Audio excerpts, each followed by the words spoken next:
Assalamualaikum warahmatullahi wabarakatuh. Innal hamdalillahi nahmaduhu wa nasta'inuhu wa nastaghfiruh wa na'udzu billahi min syururi anfusina wa min sayyiati a'malina. May yahdihillahu fala mudhillalah wa may yudlil fala hadiyalah. Asyhadu an la ilaha illallah wahdahu la syarikalah wa asyhadu anna Muhammadan abduhu wa rasuluh. Allahumma salli wa sallim wa barik ala Muhammad wa ala alihi wa sahbihi ajma'in. Amma ba'd. Faqala Allah ta'ala fil Qur'anil Karim. A'udzu billahi minasy syaithanir rajim.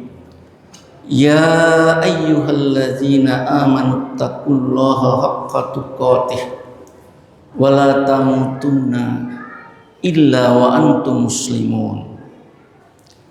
Ya ayyuhalladzina amanu taqullaha wa qulu qawlan sadida yuslih lakum a'malakum wa yaghfir lakum junubakum wa may yuti'illaha wa rasulahu faqad faza fawzan azim.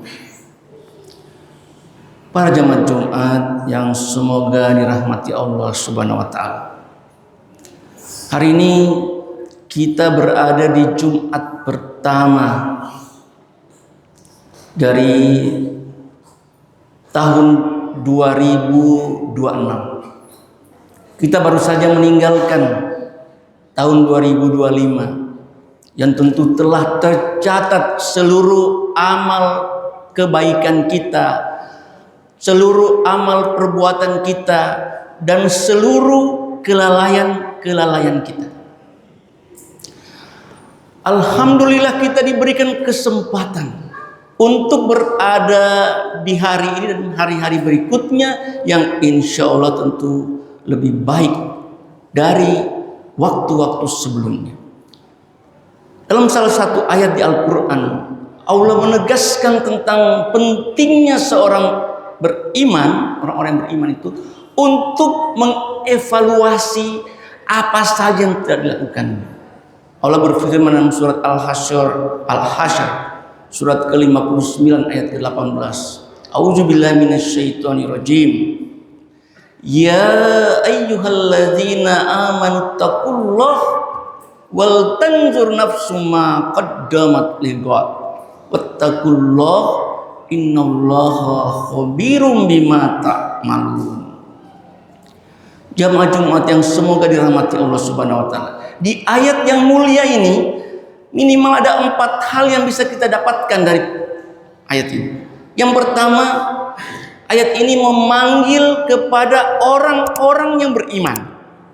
Jadi bukan orang-orang yang biasa, bukan secara umum tentang manusia, tidak. Allah hanya memanggil orang-orang yang beriman. Dan ini diulang-ulangi Allah dalam Al-Quran. Jadi yang dipanggil ini adalah orang-orang yang yakin, beriman kepada Allah, beriman kepada malaikat-malaikatnya, beriman kepada kitab-kitabnya, beriman kepada rasul-rasulnya, beriman kepada hari kiamat, dan beriman kepada kadar baik dan buruk. Apa yang diminta? Pertama adalah bertakwalah kalian kepada Allah. Takwa. Dan takwa sering kita tentu ingat-ingat ya, kita jadikan ukuran. Inilah posisi kita ini di kategori ketakwaan kita. Dalam salah satu ayat di surat Al-Hujurat, Allah membeda-bedakan manusia, tapi yang membedakan manusia di depan Allah hanya satu, takwa. Inna akramakum indallahi atqakum. Sesungguhnya yang paling mulia di sisi Allah adalah orang-orang yang paling bertakwa. Artinya ketakwaan ini seharusnya sudah menjadi ukuran yang menjadi standar. Ya, tentu kalau kita bicara manajemen ya, dia adalah alat ukur, indikator utama dalam kehidupan kita ini. Takwa ya. Inna akramakum indallahi atqakum. Sebaik-baik atau yang paling mulia di sisi Allah adalah orang yang paling tinggi ketakwaan. Kemudian apa yang diminta Allah berikutnya? Wal tanzur nafsum ma qaddamat liqad. Dan hendaklah setiap diri-diri manusia itu mengevaluasi, memperhatikan, wal tanzur nafs ma qaddamat liqad, apa saja yang telah mereka siapkan untuk hari akhir, hari kiamat atau di kehidupan akhirat kelak. Para jamaah yang semoga dirahmati Allah Subhanahu wa taala. Ayat ini tentu mengajak kita untuk berpikir atau untuk merenung kembali, atau orang bilang mentadaburi apa saja yang sudah kita lakukan. Tentu sholat kita seperti apa? Sudahkah kita menargetkan sholat wajib 5 waktu di masjid itu dan terpenuhi targetnya? Tentu sebagian kita ada yang hanya salat masjid, aja salat di masjid di hari Jumat saja. Ini kan indikator yang paling rendah atau target yang paling rendah dari seorang orang beriman. Hanya datang ke masjid kalau hari Jumat. Karena targetnya kita adalah 5 waktu wajib di masjid. Dan alhamdulillah tidak seperti zaman-zaman dulu lagi. Saya waktu kuliah dulu misalnya cari salat masjid itu jauh dari tempat kuliah. Sekarang ini di Unhas itu hampir setiap fakultas ada masjidnya, ramai masjidnya, ada terdengar panggilan azannya. Jadi dan apalagi sudah ada aturan waktu salat tidak boleh ada kuliah. Jadi artinya apa? Setiap insan yang beriman pasti menargetkan bisa salat wajib di masjid. Tentu kalau dia duhur asar karena dia waktu kuliah. Tapi kalau di rumahnya dia harus punya target salat, bisa salat subuh di masjid, dia salat maghrib atau salat, kecuali kalau mereka yang tentu punya hambatan berjalan sebagainya. Tapi kita harus evaluasi, apakah target saya salat 5 waktu wajib di masjid itu terpenuhi tidak? Tentu yang di atasnya lagi, bagaimana kita tidak datang terlambat di masjid, tidak masbuk, ya. Kita selalu mengikuti takbir dari imamnya. Kalau kita bisa sampai seperti itu, Masya Allah. Tentu ini selalu bisa kita tingkatkan terus menerus. Sudahkah saya salat wajibnya di masjid 5 waktu? Sudahkah saya itu datang ke masjid sebelum imam takbir? Apakah saya sudah memperbaiki sholat saya ini? Masya Allah, ada buku yang sudah dibahas di masjid juga ini, mengatakan ada 400 kesalahan dalam sholat misalnya, ya.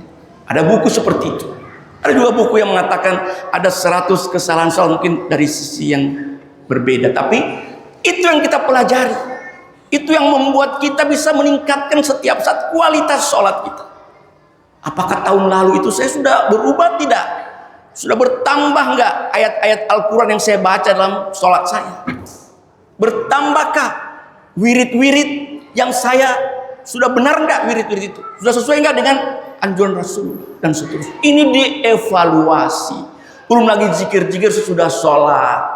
Bagaimana kita berzikir antara pagi dan sore? Sudahkah kita lakukan itu sesuai dengan petunjuk atau contoh dari Rasulullah? Belum lagi ibadah-ibadah yang lain yang memang penting, misalnya baca Quran. Sebagian kita kadang bertemu Al-Quran nanti Ramadan. Ada yang mau baca Quran kalau ada acara, itu saja.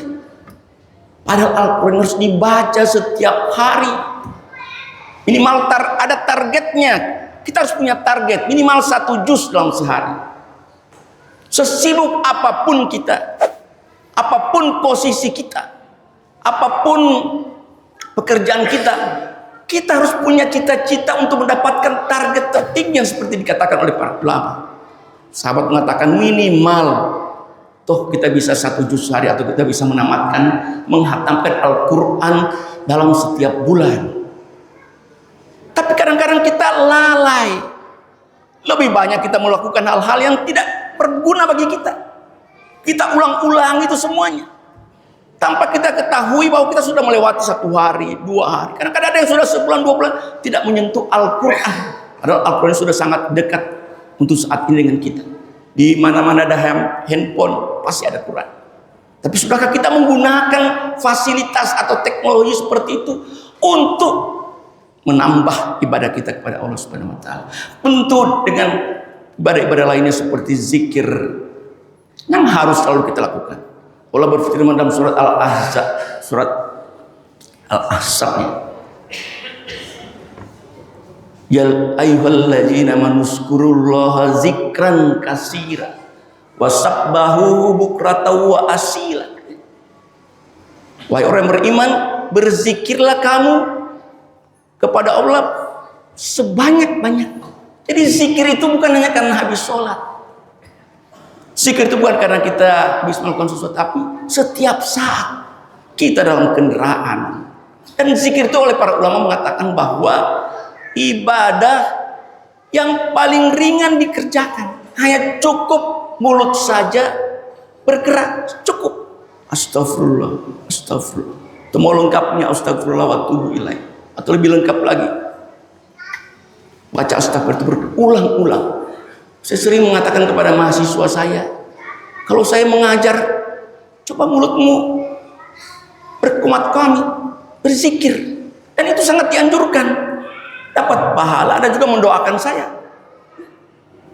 Tapi kau diam saja, jadi tidak terlihat aktivitas zikir itu dalam yang dianjurkan oleh Allah kepada kita. Para jamaah yang semoga dirahmati Allah Subhanahu wa taala. Ayat ini yang poin yang ketiga, ayat ini kembali menegaskan kepada kita bagaimana pentingnya kita meningkatkan ketakwaan kita. Jadi ayat ini adalah punya ciri yang bagus kata para ulama ya. Dalam satu ayat diulangi perintah meningkatkan ketakwaan itu 2 kali. Ya ayyuhalladzina amanu taqullah. 1. Wal tanzur nafsum ma qaddamat liqad wattaqullah. Diulangi lagi. Setelah disuruh kita mengevaluasi ibadah-ibadah kita, kegiatan-kegiatan kita, apa saja yang kita sudah lakukan dan bagaimana kelalaian-kelalaian kita yang selama ini kita seperti tidak pernah memikirkan itu, kelalaian-kelalaian seperti itu. Nah, kita disuruh kembali wattaqullah.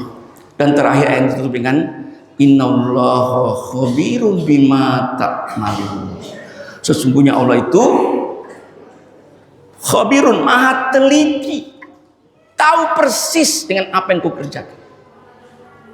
Innallaha khabirum bima ta'malun, dengan apa yang semua kau. Jadi tidak usah khawatir. Bapak ibu bersedekah tidak dilihat orang, bapak ibu membantu temannya tidak dilihat orang, bapak ibu melakukan sesuatu kebaikan-kebaikan yang tidak terlihat atau tidak terdengar, semua tercatat. Subhanallah, ini agama kita luar biasa.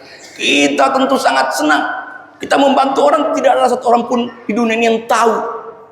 Kita melakukan kebaikan-kebaikan A dan B, tidak ada orang pun, cukup kita sendiri yang tahu. Dan itulah ibadah yang sangat ikhlas, para ulama mengatakan seperti itu. Dan itu semua tidak usah khawatir, karena semua tercatat dengan baik ya. Malaikat mencatatnya apa yang kita lakukan. Mudah-mudahan kita termasuk ya orang-orang yang mendapatkan keberkahan dengan perubahan waktu, dari waktu ke waktu, terutama perubahan tahun seperti ini, sehingga kita bisa menjadi orang-orang yang lebih baik dari yang sebelumnya. Dan Allah tentunya akan mencatat semuanya dan akan menolong kita ya, memudahkan semua target-target yang kita inginkan dan memudahkan semua yang kita inginkan, yaitu tentu mendapatkan surga di akhirat kelak. Barakallahu li wa lakum fil Qur'anil Karim wa nafa'ni wa iyyakum bima fihi minal ayati wa dzikril hakim wa taqabbal minni wa minkum tilawatahu innahu was-sami'ul alim.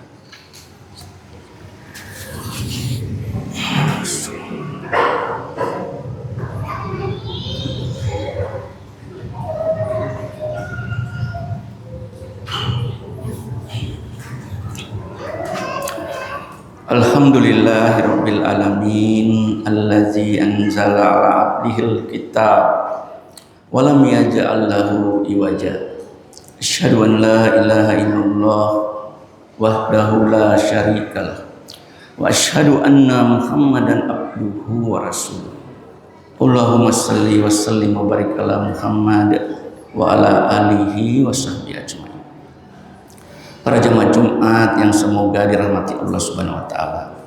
Tentu saya ingin mengajak diri saya dan mengajak pada jemaah sekalian untuk mensyukuri segala nikmat yang diberikan Allah kepada kita dan tentu meningkatkan atau memperbaiki setiap amal ibadah kita.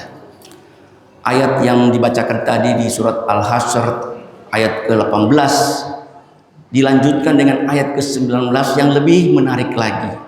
Allah mengatakan wala takunu kalladzina nasullah fa ansahum anfusahum ulaika humul fasiqun. Janganlah kalian wala takunu kalladzina seperti orang-orang yang nasullah lupa kepada Allah. Wala takunu kalladzina nasullah fa ansahum anfusakum. Kemudian Allah menjadikan mereka lupa kepada diri mereka sendiri. Auzubillahi min dzalik.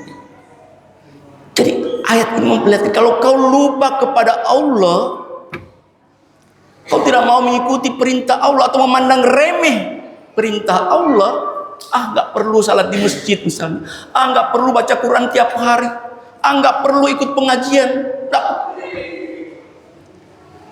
Artinya kita tidak mau melihat perbaikan kita itu berdasarkan ketentuan Allah. Kita tidak mau mencapai indikator kemampuan kita atau peningkatan posisi kita atau target kita pada apa yang diprioritaskan oleh Allah. Itu artinya kita lupa kepada Allah. Kita mau seperti hawa nafsu kita saja. Saya kan maunya begini. Saya kan sudah cukup ini. Auzubillah min dzalik. Ini Allah menegur kita. Ya, wala takunu kalladzina nasullah wa ansahum anfusahum. Maka mereka itu Allah akan menjadikan mereka lupa pada diri mereka sendiri. Dia akan asik saja. Ya, itu orang-orang yang sudah lupa kepada Allah dan kemudian Allah menjadikan dia lupa pada dirinya sendiri. Ulaika humul fasiqun. Itulah orang-orang fasik. Orang-orang yang beragama tapi tidak mau mengikuti perintah agama. Lupa kepada apa yang harus mereka lakukan setiap hari dan setiap dalam kehidupan ini. Bagaimana mereka harus mensyukuri nikmat ilmu, nikmat rezeki, nikmat kesehatan yang diberikan Allah kepada mereka. Karena itu kalau tidak dipertanggungjawabkan itu semuanya akan sia-sia dan kita tentunya akan menjadi orang-orang yang diazab karena masuk pada kategori orang fasik. Marilah kita menutup khutbah Jumat ini dengan berdoa. Allahumma salli wa sallim wa barik ala Muhammad wa ala alihi wa sahbihi ajma'in. Allahumma ghfir lil muslimina wal muslimat wal mu'minina wal mu'minat al ahya'i minhum wal amwat innaka sami'un qaribun mujibun da'wat wa yaqul Allahumma arinal haqqa haqqa warzuqna tibaa Rinal batila warzuqna ijtinaba. Ya Allah, perlihatkanlah kepada kami yang baik itu baik dalam pikiran kami, baik dalam pandangan kami, baik dalam keyakinan kami, dan berikanlah kami kemampuan untuk mengikuti kebaikan itu ya Allah. Ya Allah, perlihatkanlah kepada kami yang buruk itu buruk dalam pikiran kami, buruk dalam pandangan kami, buruk dalam keyakinan kami, dan berikanlah kami kemampuan untuk jauh dari keburukan itu ya Allah. Rabbana zalamna anfusana wa in lam taghfir lana wa tarhamna lanakunanna minal khasirin. Rabbana la tuzigh qulubana ba'da idh hadaitana wa hab lana min ladunka rahmah innaka antal wahhab. Rabbana atina min ladunka rahmah wa hayyi lana min amrina rasyada. Rabbana wa la tahmil alaina isra kama hamaltahu alal ladzina min qablina. Rabbana wa la tuhammilna ma la taqata lana wa'fu anna waghfir lana warhamna anta maulana fansurna 'alal qaumil kafirin. Rabbana atina fid dunya hasanah wa fil akhirati hasanah wa qina azabannar. Subhana rabbika rabbil izzati amma yasifun. Salamun alal mursalin walhamdulillahi rabbil alamin. Wa qimus.